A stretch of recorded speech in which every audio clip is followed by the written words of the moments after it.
E olha, Michele, estudos mostram que muita gente já sabia, né, ou já duvidava pelo menos, que crianças e adolescentes habituados a praticar atividade física conseguem chegar à vida adulta mais saudáveis e ativos. Mas qual a idade certa para começar esses exercícios, né? A repórter Érica Azusa vai responder para a gente. Bom dia, Érica. Bom dia, Lisiane, Michele, bom dia a todos. Olha, nós estamos aqui numa academia própria para crianças, né? Aqui, pelo menos, se exercitam crianças entre 3 e 12 anos. Mas para a gente saber aí qual seria a idade ideal, nós vamos conversar agora com a professora de Educação Física, Larissa Dantas. Bom dia, professora. Existe uma idade ideal para começar a se exercitar? Bom dia. Não, a gente não fala em idade ideal. O ideal é quanto mais cedo, melhor.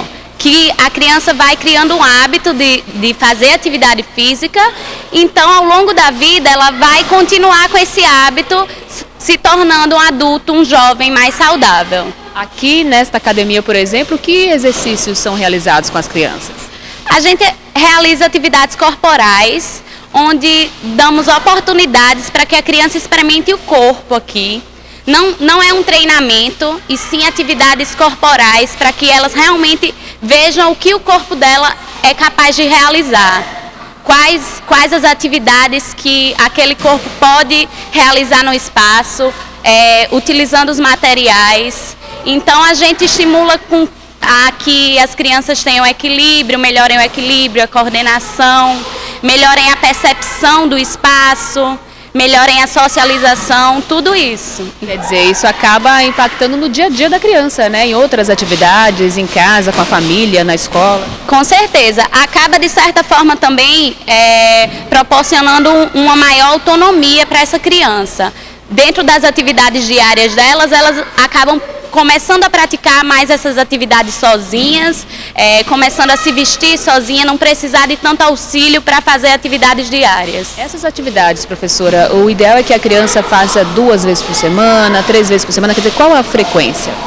Depende da necessidade de cada criança, não tem uma coisa fixa, pode variar. Aqui a gente varia de 2 a 4 vezes na semana, também não mais que 4 vezes, para não ficar em excesso. Tá ok, professora Larissa Dantas, muito obrigada pela entrevista. Então tá aí, né, Michele, Lisiane, dicas interessantes para as crianças que vão fazer exercício e para os pais principalmente. Agora tem uma dúvida ainda, Érica, em relação ao exercício, é preciso algum exame antes da liberação para as crianças fazerem esse exercício? Olha, Michele, é preciso sim tomar cuidado, viu? Fazer alguns exames é fundamental antes de começar qualquer atividade física. Mas nós vamos conversar agora com a nutricionista Graça Moraes, né, para explicar para a gente como aliar aí as atividades físicas com uma alimentação saudável, né, Graça? Existe aí uma fórmula? Bom dia. A atividade física, quando associada a uma alimentação saudável, ela consiste no mais poderoso armazenador de nutrientes para o nosso organismo e ainda contribui com uma excelente utilização das gorduras, evitando os excessos para ser acumulado, e com isso vai diminuir o excesso de peso, a obesidade e outras doenças correlatas. Quer dizer, praticar exercício físico ajuda a absorver as vitaminas, é isso, das frutas, das verduras, dos alimentos? Sem dúvida, é um poderoso estimulante para absorver vitaminas, minerais, fibras, todos os nutrientes antioxidantes. Criança que faz exercício pela manhã, Graça, que cuidados os pais devem ter no café da manhã, por exemplo? Então, deve começar esse café da manhã com uma fruta, de preferência até a banana, né, associada com um cereal matinal, que aí além de fornecer fibras e nutrientes, ainda vai estimular a introdução de novos hábitos para o consumo de alimentos integrais. Como fazer? Acho que a maior dificuldade dos pais hoje é exatamente tentar retirar aquela alimentação que não é tão saudável, né? A gordura, os salgados, refrigerantes, quer dizer, como fazer para o pai, a mãe, vencer esse desafio?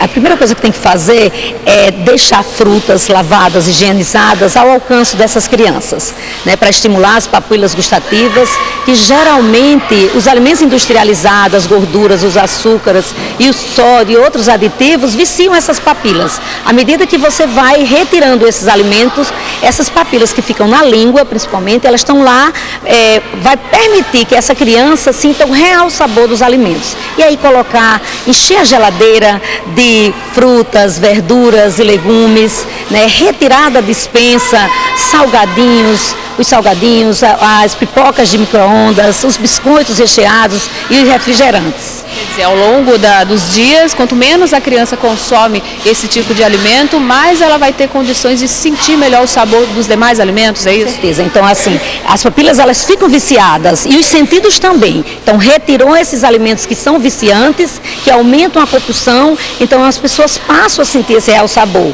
E, na verdade, a reeducação alimentar para as crianças é bem mais fácil, porque a criança ela está numa fase que ela de expectativas, né, de aprender a degustar, de experimentação. Certo. Então, Graça, muito obrigada pela entrevista. Eu queria só mais uma sugestão. A criança que vem, faz exercício, passa uma 2 horas aqui na academia e depois, né? Existe alguma alimentação para poder repor essas energias? Depois, colocar novamente um iogurte desnatado, um sanduíche feito com recheio, controlando a opção desse recheio, que pode ser um queijo, ou um presunto de aves, ou ovo, e junto com isso um suco de frutas também, que é bem importante. Ok, Graça Moraes, nutricionista, muito obrigada pela entrevista. Tá aí então, né, Lisiane, Michele, dicas importantes para quem quer fazer exercício físico e aliar a alimentação saudável com vocês. Obrigada, Érica. Importante que seja uma atividade prazerosa, né? A gente viu aí a criançada se divertindo. Até os adultos ficam aqui com água na boca, né?